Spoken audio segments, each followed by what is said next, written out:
sieva pieskārās tajā lietai, kas ir vistuvākā man, jo es biju izvēlējies mežu par savu profesiju, tā var teikt. Jau vidusskolas laikos sāku strādāt mežā,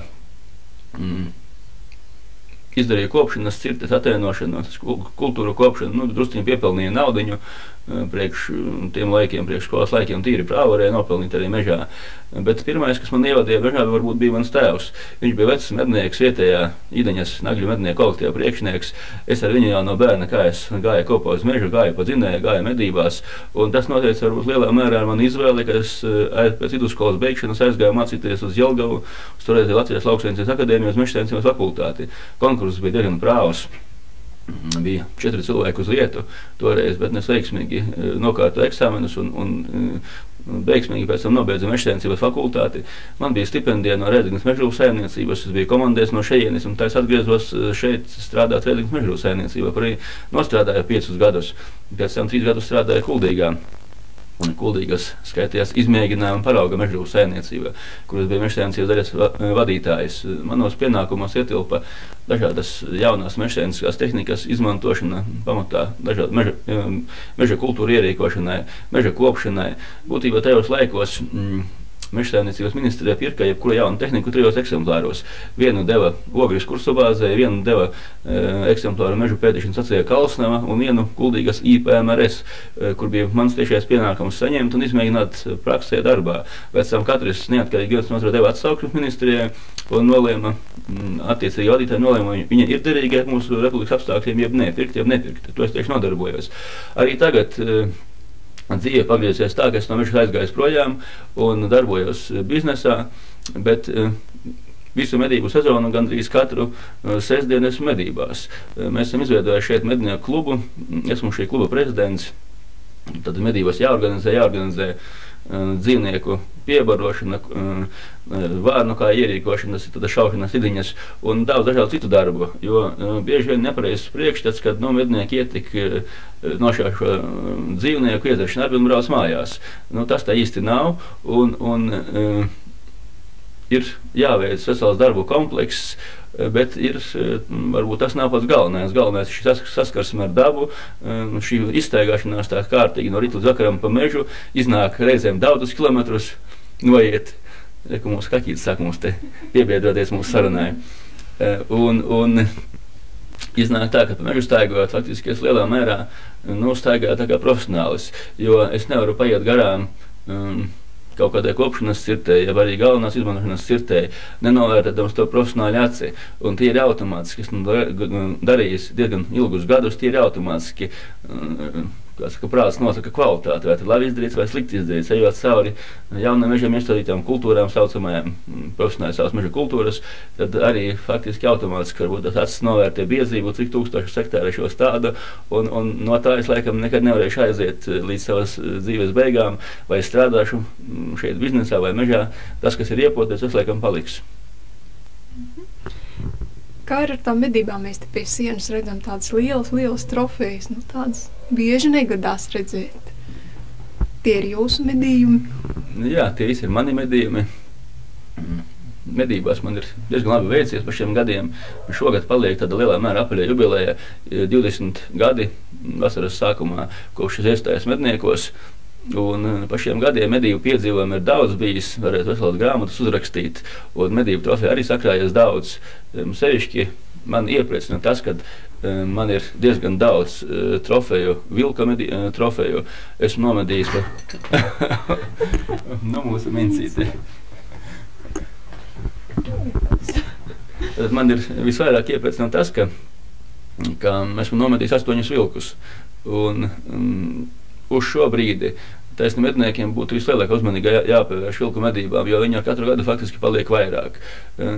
Un, vilku medības nav gaļas medības. Ja?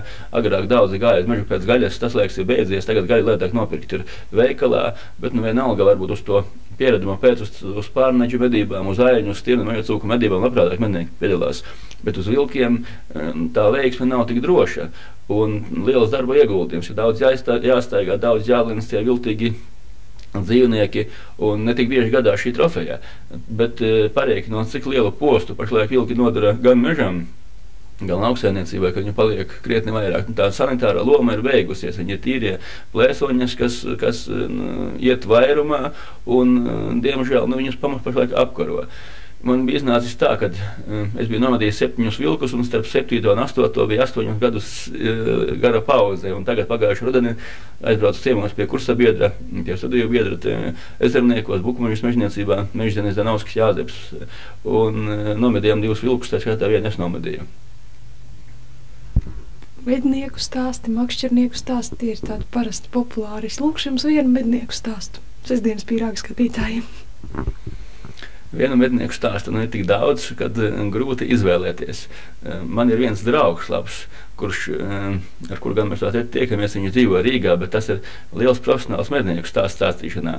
Es varu stāstīt daudz dažādu savu piedzīvojumu, bet pastāstīšu vienu viņa mednieku stāstu, kas man pašam ļoti patīk.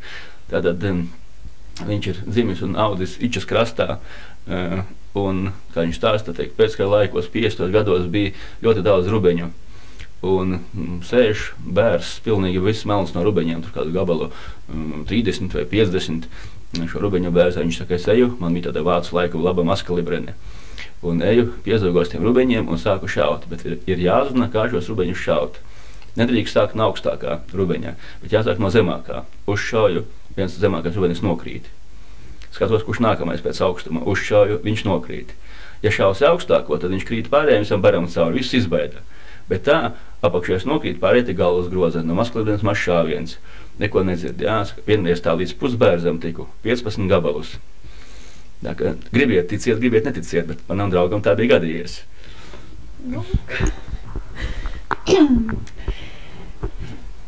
Tagad jautāšu tā, vai jūs esat reizeknieši? Sapratu, ka nē. Es esmu reizekniete, jā. Dzimusi Reizeknē un augusi un mācījusies. Tagad vecāki ir ārpus Reizeknes, jā? Jā, 5 gadus jau laikam. Tad būtībā jāsaka tā, ka mēs visi esam vismaz nosacīti reizeknieši. Sieva ir tīra reizekniete, puika ir tīrs reizekniete, šeit ir piedzimis, šeit iet skolā.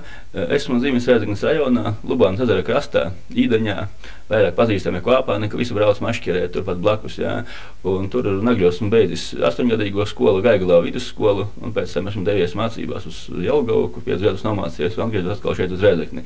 Un kādu brīdi strādāju Zilupes mežniecībā, uzreiz pēc beigšanas, pēc tam Gaigalos mežniecībā, pēc tam šeit Reizeknē. Un atkal esmu, šeit Reizekniec. Tagad Andas vecāki paņēma atpakaļ savu veco zemi, aizgājuši pensijā, mēs tur vairāku gadu laikā uzbūvējam nelielas mājiņas, pamatā būvējam vairāk savām rokām, jau tajos sociālismu laikos pašās beigās nopirkām dažas mājas pārvešanai, dažas ēkas, tā es gribēju teikt, koka ēkas, un pēc tam ar pašu spēkiem, ar radu spēkiem, ar draugu spēkiem kopā taisējām visādas talkas un lēnām būvējam augšā, un pamatā tur viss ir izdarīts, un tagad Vandas vecāki dzīvo tur, un mēs tur regulāri braucam. Sievai ļoti patīk parušināties pa zemi vasarā, un viņa tur augām dienām gatava ravēt, un saka, es sagādāju lielu prieku, es gan to nekādu nevaru izprast, kas ir tas prieks tajā ravēšanā. Man tas, jāsaka, godīgi galīgi nepatīk pašam. Un abiem arī dēlam ļoti patīk pirtiņa, kā jūs minējāt. Tur mēs tā kārtīgi izparējām, ielicām dīķi un nomazgājām nedēļas grēkus. Tad jau nevar teikt, ka jūs esat tādi īsti pilsētnieki, ne? Droši vien katram latvietim ir mazliet no laucinieka iekšā. Un es domāju, ka mani zeme vēl, laikam jau. Vispār vēršas zīmē ir rakstīts visiem, kas ir vēršas zīmē dzimuši, ka viņiem zeme velk. Tā ir viņu stihija. Laikam tā arī ir. Jūs ticat horoskopiem? Ne īpaši, bet tomēr kaut ko mazliet ieklausos, ko tu raksta un saka. Vai, teiksim, kaut kādiem pareģojumiem un zīlniecēm jūs esat kaut kad pievērsušies? Nē, gan. Nav gadījies, gan. To gan nesam darījuši. Atgriezīsimies nedaudz pagātnē, teiksim. Cik gadus kurās ģimenes pārts? 13. Jā, 13 gadus. Jūs varat atklāt skatītājiem arī noslēpumu, kā jūs iepazināties? Ļoti vienkārši. Mums bija draugi. Viktors pazina vīru, es pazinu sievu. Un vienreiz tā sieva, mana paziņa, man piedāvāja iepazīties ar vienu interesantu puisi. Un es piekritu, un tā mēs satikāmies, speciālisti organizē to tikšanās reizē. Acīm redzot, mums kaut kāda simpātijas radās, tā mēs turpinājām satikties. Pēc kāda brīža mēs apprecējāmies.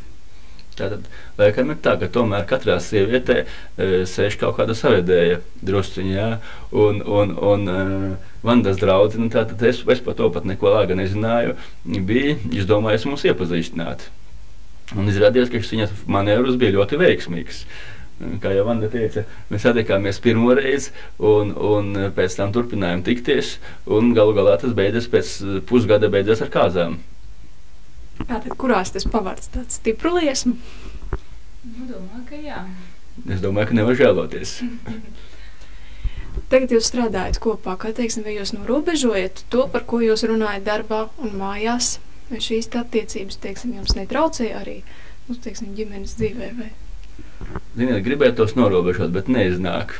Sieva jau to minēja, ka jūs uzdevāt pirmo jautājumu, kad diemžēl darbs tomēr tiek pārnests arī uz mājām. Un ļoti bieži pārspriežam darba problēmas mājās. Sevišķi, arī esmu, teiksim, pa dienu aizbraucis Rīgā vai Daugavpilī, citur, kad atgriežos sieva bijusi darbā, tad atkal viss problēmas tiek izrunātas. Tā kā varbūt īsti labi tas varbūt nav, bet neizdodas tā norobežoties. To darba lietu un problēmu ir daudz, un viņas visu laiku jārisina, jākustina, jādomā kā labāk, jo šodien, teiksim, nav vienkārši strādāt, sevišķi šeit Latgales pusē, jo varbūt ir maldīgs uzskats, kad ir uzņēmēji, kas te peldas taukos un ir ļoti bagāti, tad jāsaka tā, ka tie uzņēmēji, kas šodien godīgi maksā nodokļus un kas strādā godīgi, tiem šodien te nekāda zelta dzīve nav. Ir ļoti spēcīgi jārēķina, jāskaita naudiņai, ļoti nopietni jādomā, lai savilktu galus kopā, lai izturētu gan konkurenci, gan vispār izdzīvotu firma šajos grūtajos apstākļos. Ja mēs rēķinām, ka Rīgā apgriežas vai 2/3 vai 3/4, nezinu, cik visas mūsu valsts naudas, tad mūsu provincē tā varētu nosaukt, paliek šīs naudiņas diezgan maz. Un ja mums būtu bagātāki cilvēki, protams, visi labāk dzīvot, arī uzņēmēji. Un mūsu firmā strādā daudz cilvēku, mums pavisam 75 cilvēki apmēram strādā. Un, ka visi laika saņēmuši algas, pa visiem nodokļi nomaksāti. Mēs maksājam ļoti lielas summas nodokļos, gribētos maksāt stipri mazāk, bet man patīk tas amerikāņu teiciens, kad viņi saka tā, ka nevarot izbēgt no divām lietām, no nāves un no nodokļiem. Mums gan lielākā daļa pašlaik no nāves neizbēg neviens, bet no nodokļiem liela daļa bēg projām. Uzskata, kas nav pareizs, ir konkurencei jābūt godīgai un nodokļi jāmaksā visiem, jo no tā dzīvo visa mūsu valsts, visa mūsu pārvalde, arī mūsu pensionāri un daudzi tādi cilvēki, kuriem vajadzīga palīdzība. Ja mēs to neapzināsimies un vienkārši šodien ir tādi uzņēmēji diezgan daudz, kas tikai mēģina ieraut sev kabatā un par tādām lietām absolūti nedomā. Un tie šodien dzīvo arī stipri labāk nekā tie, kas maksā nodokļus. Bet esmu pārliecināts, ka agri vai vēlu dzīve visu noliks savās vietās. Un kuri būs bijuši godīgi, kuri būs no paša sākuma darbojušies godīgi, kuru firmas būs iekarojušas tādu varbūt godīgu firmu imidžu un slavu, ka gala rezultātā šādiem uzņēmējiem, šādām firmām jāvinnē. Pretējā gadījumā, ja nebūtu šis tādās ticības, es uzskatu, tad nav vērts dzīvot un domāt par nākotni, nav vērts aktīvi darboties, tad ir jādara kaut kas cits. Jūsu vadītājs uzņēmums Resurss ir februārī, tagad nosvinējis 5 gadu jubileju, ja? Jā. Kā jūs pievērsāties toreiz uzņēmēju darbībai? Man šķiet, pirms 5 gadiem tas bija tāds kooperatoru laiks, vai nebija bail no tā, ka var neiznākt? Vai bija tāda pārliecība, ka izdosies un tas uzņēmums strādās? Ziniet, faktiski es pat pievērsos uzņēmēju darbībai agrāk. Ne pirms 5 gadiem, bet apmēram pirms 7 gadiem. Un kādus pāris gadus darbojos kopā ar vienā citā firmā, un tad es varbūt, jāsaka, šā firmai neredzēju tādu perspektīvu, un es kopā ar vēl dažiem cilvēkiem izveidoju šo firmu Resurss pirms 5 gadiem un sākām darboties. Pirmie soļi viegli nebija, bet tad nāca Visu laiku sākās tas riktīgs pārmaiņu laiks, sākās izsoles, kad privatizēja veikalus, kad privatizēja gan rūpnīcas, gan daudz ko citu, un arī mēs šajā procesā iekļāvāmies un nopirkām izsolē šo te Rēzeknes būvmateriālu veikalu Varoņu ielā. Un tas bija tas pamats, ar ko sākās tāda nopietna darbība. Biznesa sākās pēc tam diezgan veiksmīgi, saku, viegli nebija. Veikalu mēs paņēmām tukšu, naudiņas ar neko daudz nebija. Un faktiski viņa bija iztērēta priekš šīs veikala pirkšanas un nācās izmantot banku kredītus, procenti bija augsti. Nekādus G24 kredītus valsts garantēs nekad neesmu izmantojis. Tie visi bijuši no Komercbankām. Es saku ar augstiem procentiem, tāpēc viegli nav gājis. Bet ar visu to pamazām veikals pildījās ar precēm, jau toreiz sākās diezgan normāls apgrozījums priekš tiem laikiem. Pamazām šo veikalu tīklu sākām paplašināt, un tagad ir rezultāts tāds, ka darbojas 7 veikali pavisam, un, kā saku, viegli neiet, liela peļņa tur pāri nepaliek, bet dzīvojam, gaidām labākus laikus, turamies, stingri turamies, maksājam visus nodokļus, daudz 10 000 latu. Ja, un es domāju, ka mēs esam ieņēmuši tādu stabilu pozīciju šajā nišā būvmateriālu tirdzniecībā šajā Latgales reģionā. Mūsu firma ir atzinušas gan Latvijas rūpnīcas, gan arī ārzemju partneri. Mēs jūtamies pietiekoši stabili un pietiekoši droši ejam pretī nākotnē. Un tie, kas ir saskārušies, teiksim, ar māju būvniecību vai ar remontiem pēdējo gadu laikā, noteikti iegriežas resursā. Kā jūs raksturot savu pircēju?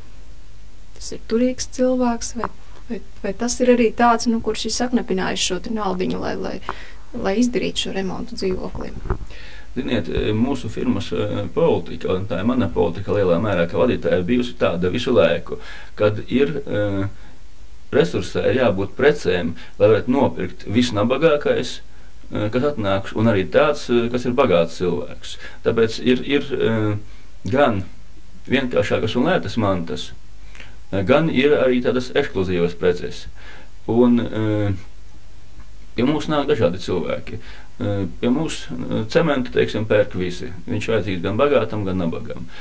Ja ir kāds grib nopirkt lepnu vannas istabas iekārtu, viņam ir šie. Viņš var pasūtīt, ja uz vietas, ja mēs piegādājam dažādās krāsās, teiksim, līdz 40 krāsām varbūt vanna nedēļas vai pusotras nedēļas laikā. Bet tajā pašā laikā, teiksim, naglas, elektrības slēdži. Elektrības slēdži ir gan mūsu Latvijā ražotie, kas ir lēti, ļoti lēti slēdži, gan importa slēdži dārgi. Un katrs pircējs pēc savu maciņa biezuma var izvēlēties, ko tad viņš īsti grib, cik viņam līdzekļi atļauj paņemt, un viņi visi ir mūsu vienlīdz mīļi gaidīti. Tas ir, par to ir nobrunāti mūsu pārdevēji, to mēs regulāri uzsveram, ka nedrīkst būt neviens klients, neviens pircējs nedrīkst būt mazāk cienējams nekā otrs. Nav svarīgi, vai viņš nopirks vienu naglu, vai viņš nopirks, teiksim, vannas istabas iekārtu vai kaut ko citu. Visi ir vienlīdz mīļi jāgaida. Vai, teiksim, ja jums būtu tagad, jāizvēlas vēlreiz, tā pirms tiem 5, varbūt nedaudz vairāk gadiem, kad jūs sākāt veidot resursu, vai arī šobrīd būtu tāda pati uzņēmība un jūs ietu vēlreiz tam visam cauri? Domāju, ka jā, noteikti, es nemaz par to nešaubos. Bet, atskatoties atpakaļ, var teikt, ka nav bijis laiks arī bez kļūdām. Varbūt šodien kaut ko būtu organizēdams un darīdams, būtu kaut ko darījis savādāk. Varbūt to gudrību dot tāda dzīves pieredze. Un tajos laikos mums vēl, kad mēs sākām šo biznesa darbību, mums faktiski nebija no kā mācīties. Mēs mācījāmies lielā mērā no pašu kļūdām. Un daudzi no uzņēmējiem, kas kādreiz spīdēja, kas likās Rēzeknē lieli un tāpat par Republiku, daudz ir izputējuši, jo viņi sataisījuši pārāk lielas kļūdas un nav varējuši vairs savēl galus kopā un vienkārši nogājuši uz grunti, jāsaka tā. Arī mums ir kļūdas bijušas, bet viņas ir bijušas ne tādas briesmīgas kļūdas, jāsaka, un mēs esam stabili iegājuši šajā biznesā, stabili turamies un turēsimies uz priekšu. Tāpēc to viennozīmīgi var teikt, ka noteikti būtu darījis to pašu, būtu organizējis, ja ne šo firmu, tad citu firmu, jo kas ir uzņēmējs, ja to vārdu, tad ir paskatās uzņēmīgs cilvēks. Es sevi pie tādiem pieskaitu, kas gatavs iet darīt un kuram nav miera vienkārši tāpat sēdēt vai gulēt un neko nedarīt. Acīm redzot, kaut ko es būtu atradis, ja ne šo tad citu, un vienalga kaut ko būtu darījis. Ko jūs varētu ieteikt tiem cilvēkiem, varbūt, kuri šobrīd ir bez darba? Vai viņiem būtu tāda iespēja sākt šo, teiksim, darbību biznesā un sākt veidot savu uzņēmumu? Varbūt viņam ir uzņēmība, bet viņam nav tās starta kapitāla varbūt. Vai šāds cilvēks vispār bez darba palicis, vai viņš var cerēt uz to, ka viņam izdodas uzņēmums? Ziniet, te jāsaka tā. Viena lieta par uzņēmējiem, otra lieta arī par jebkuru darbu. Ārzemēs cilvēkus apmāca, bet kā pieteikties darbā, jāsaka tā, kā sevi pasniegt, ko tu vari izdarīt. Un arī pats zinot, teiksim, pieņemot cilvēkus darbā un izvērtējot, kuru tad ņemt, kuru tad neņemt, kaut vai krāvējā darbam. Protams, kad skaties gan darba grāmatiņu, gan kā šis cilvēks izskatās tīri vizuāli, kā viņš sevi pasniedz un cik viņam varēs uzticēties. Jāsaka tā. Tas ir ļoti svarīgi iekārtoties darbā un ļoti svarīgi radīt labus domus par sevi vadītājiem. Bet runājot tieši par uzņēmējiem, kuri gatavojas startēt pašreiz. Es domāju, tāda cilvēka ir pietiekoši. Mums šeit Rēzeknē ir augstskola, ir juristi, ekonomisti un daudz tādu perspektīvu, jaunu, gudru cilvēku. Man nesen bija tikšanās ar studentu pārstāvjiem, kur ir iekļaujušies starptautiskā organizācija AIESEC. Es nedaudz arī finansiāli viņiem palīdzēju. Viņiem bija 2. nacionālais kongress šeit Rēzeknē 5. vidusskolā pirms nedēļas laikam. Un viņi skaidri gaiši pasaka savus mērķus šī organizācija, ka viņi negrib būt pēdējie, viņi grib būt pirmie. Šī organizācija iekļaus tie cilvēki, kas kādreiz uzskata, ka viņi būs gan līderi biznesā, gan līderi politikā. Viņiem tādi mērķi, dzīvē kaut ko sasniegt. Man ļoti patīk šāda jauna cilvēku studentu piegājiens, kad viņi iet ar domu, ka viņi kaut ko sasniegs, viņi kaut kas būs, un viņi par to cīnīsies. Tas, laikam, ir vecs krievu tēties, manuprāt, kad slikts ir tas zaldāts, kas negrib kļūt par ģenerāli. Ja? Tad šie studenti grib kļūt par ģenerāļiem un varbūt vēl par kaut ko vairāk. Uzsākot savu darbu, kādas var būt grūtības? Protams, starta kapitāla, acīm redzot, šiem jaunajiem cilvēkiem nebūs praktiski. Ko darīt? Protams, uz šo brīdi ir grūtāk uzsākt nekā bija kādreiz. Tagad, lai nodibinātu firmu, vajadzīgi 2000 latu. Kādreiz tas sākums bija 100 lati. Tātad jau ir šī naudiņa jāatrod kaut kādā veidā. Varbūt ir kādiem vecāki, kas naudiņu var aizdot. Ir kaut kādas citas iespējas kaut ko pārdot. Varbūt kāds pārdod mašīnu no vecākiem jeb no radiem un uztaisa šo firmu, jeb šo naudiņu aizņemas. Bet, protams, kad ir pēc tam ļoti sīki un smalki jārēķina. Un ļoti nopietni jāpārdomā, kā šo naudiņu ieguldīt, kā šis bizness aizies, ko darīs. Jo naudai ir tāda tieksme, ka viņa ļoti viegli caur pirkstiem aizplūst un neredz, ka viņa paliek, un pēc tam reizēm ir kraks. Tādu piemēru te arī Rēzeknē diezgan daudz. Vēl viens variants. Mēs tagad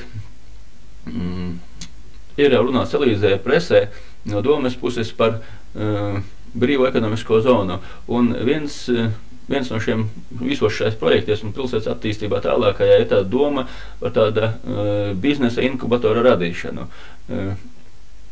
kur tieši palīdz ieiet biznesā tādiem jauniem cilvēkiem, perspektīviem cilvēkiem. Kāda ir tāda doma? Vienkārši kaut kur ir kaut kāds liela māja, teiksim, kur ir kabineti, kur ir kantori, un ja atnāk ar kaut kādiem konkrētiem biznesa projektiem, jaunie uzņēmēji, kas gribētu kļūt par uzņēmējiem, tad tu priekšā šī organizācija, kurai ir zināmi naudas līdzekļi, un ja attiecīgie speciālisti novērtē, ka tas reāls, prātīgs projekts var sākt darboties, kaut kāds cīks uzņēmējdarbības virziens, kaut vai neliels, viņam tiek ierādīts kabinets ar sakaru līdzekļiem kopējiem, un šo te speciālistu uzraudzībā viņam tiek izdalīta zināma naudas summa, un viņš var sākt darboties.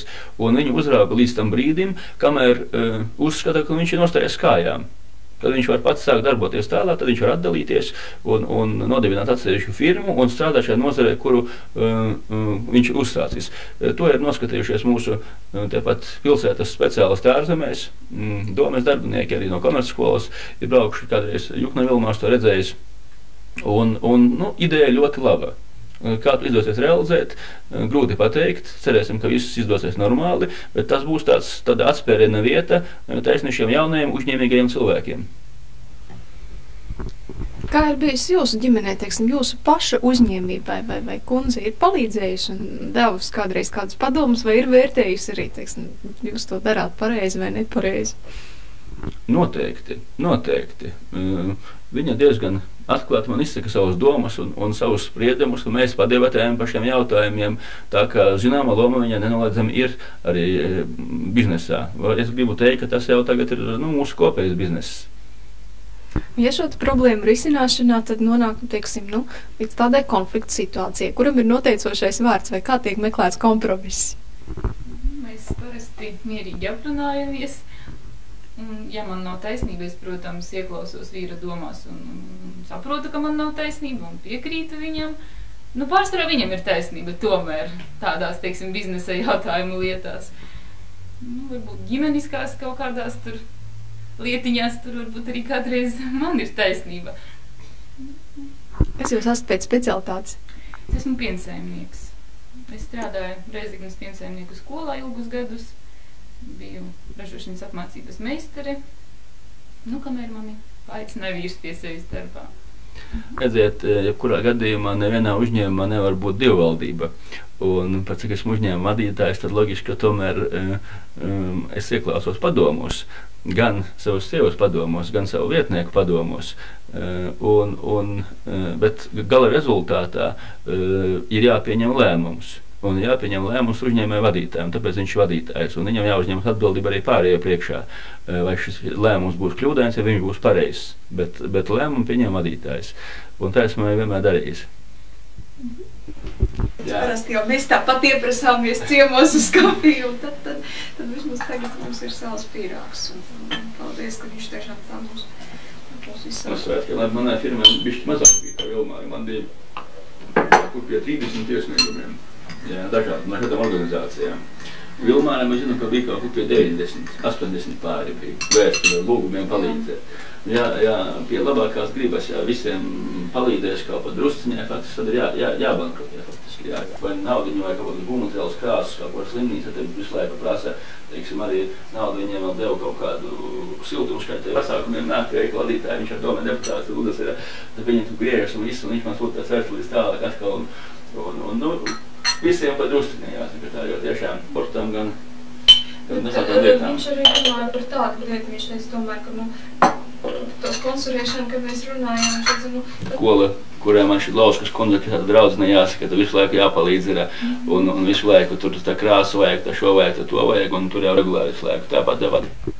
Pastāv viedoklis dažreiz par tādiem uzņēmējiem un firmu īpašniekiem, teiksim, ka viņi tiešām ir bagāti cilvēki. Jūs teicāt, ka nav tā, ka viņi peldas taukos. Vai jums ir gadījies saņemt pārmetumus, teiksim, ka jūs esat firmu īpašnieki, jums jau droši vien daudz naudas, jūs jau bagāti. Ir gadījies tā?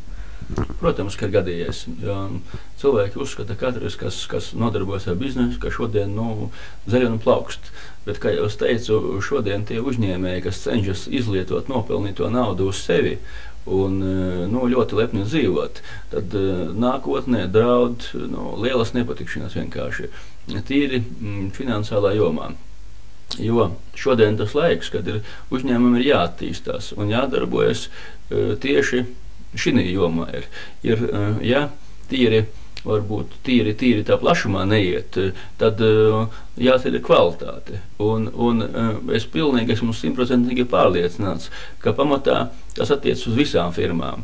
Un rezultātā tās naudiņas, ko izlieto pašu personīgām vajadzībām, tīri ģimenē, lielus uzkrājumus šodien tāds nopietnas uzņēmējs uztaisīt nevar. Ja viņš to dara, tad viņš faktiski lielā mērā atrauj no firmas nākotnes. Ja?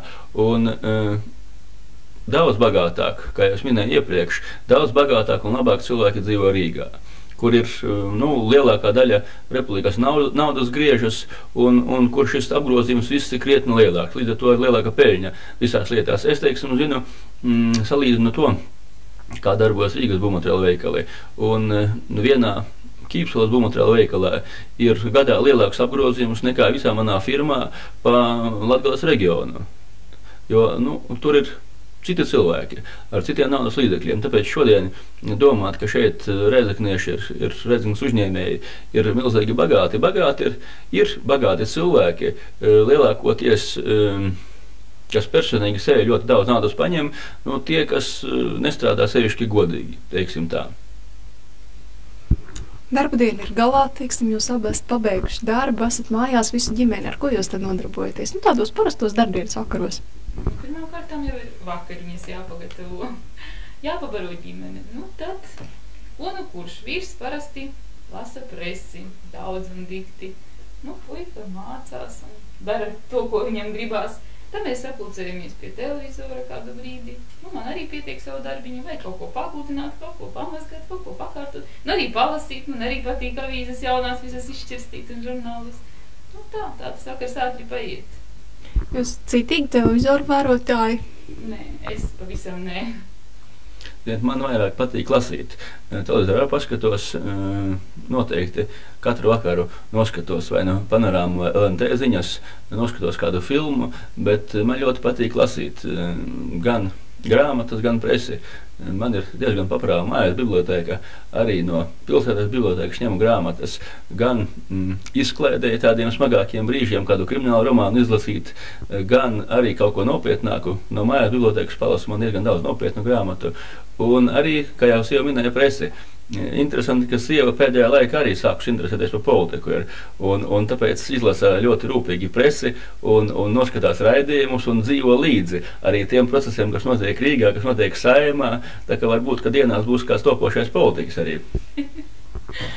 Vai jums citu cilvēku viedoklis ir svarīgs, teiksim, ko par jums domā, ko par jums runā? Jā. Man arī noteikti, jo, cilvēks negrib rēķināties ar citu cilvēku viedokli un špļauj visam virsū, un tad viņš tāds vienkārši sakot ir cars un keizars, kuram savu līdzcilvēku viedoklis pilnīgi vienaldzīgs un kas stāda sevi augstāk pāri šiem cilvēkiem. Es domāju, ka mēs visi esam tepat no šejienes nākuši, tepat no gan mana ģimene, gan mani līdzcilvēki, un es nekad netaisos sevi stādīt augstāk par citiem, tāpēc ļoti nopietni uztveru teiksim, citu domas par sevi. Labi, esam nonākuši pie sestdienas pīrāga mīklu konkursa. Kurš no jūsu ģimenes būs tas, kurš uzdos mīklu? Es domāju, ka noteikti dēls būs izdomājis. Labi, iekārtosim. Tā. Mīkla būtu tāda. Plata māte, augsts tēvs. Plata māte, augsts tēvs. Tas ir jāpadomā. Labi. Es esmu viltīga. Mums jāraksta parasti. Tātad plata māte, augsts tēvs. Un visi rakstījām tagad atbildi nākamās sestdienas jau raidījumam, kad būs uzrakstījuši skatītāji tās vēstules. Es gribu, lai pats pasaka tagad pareizo atbildi ar visu mīklu. Plata māte, augsts tēvs, un šī atbilde ir zeme un debesis. To viņš izlasījis Latviešu tautas dzīves ziņa, tāda grāmata, ir interesanta. Labi, tā būs tāda, iepriekšējais mums bija par vēzi, un tad to ļoti daudz tur bija vēsturi neskaitāms. Kas būtu tas, ko jūsu ģimeni novēlētu skatītājiem, kuri kopā ar jums, ar televizoru starpniecību bija kopā šīs 30 minūtes? Pirmkārt jau veselību, kā vienmēr es domāju. Tad varbūt, vairāk gaišu domu nekā tumšu. Lai veiksmi ir klāt vienmēr. Es no savas puses gribētu novēlēt visiem, lai nezaudē cerību. Ja cilvēkam nav cerības, ir dzīvot ļoti grūti. Visiem ir pašlaik grūti laiki, gan tiem, kas dzīvo šodien it kā drusciņi labāk, gan tiem, kas it kā drusciņi sliktāk, bet es ticu tam, kad paies daži gadi un tā nākotne nebūtu nav tik tāla un mēs visi dzīvosim labāk. Uz šodienu neviena no tām bijušajām sociālisma valstīm nav pēkšņi strauji uzlikusi, kur dzīves līmenis būtu strauji mainījies un strauji gājis uz augšu. Un šodien ļoti daudzi tikai varbūt klaigā un lamā valdību un paši nemaz praktiski nedara neko vai dara ļoti maz, lai šī mūsu dzīve kļūtu labāka.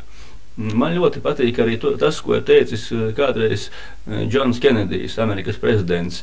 Neprasi, ko tev dos valsts. Pajautā sev, ko tu vari dot valstī.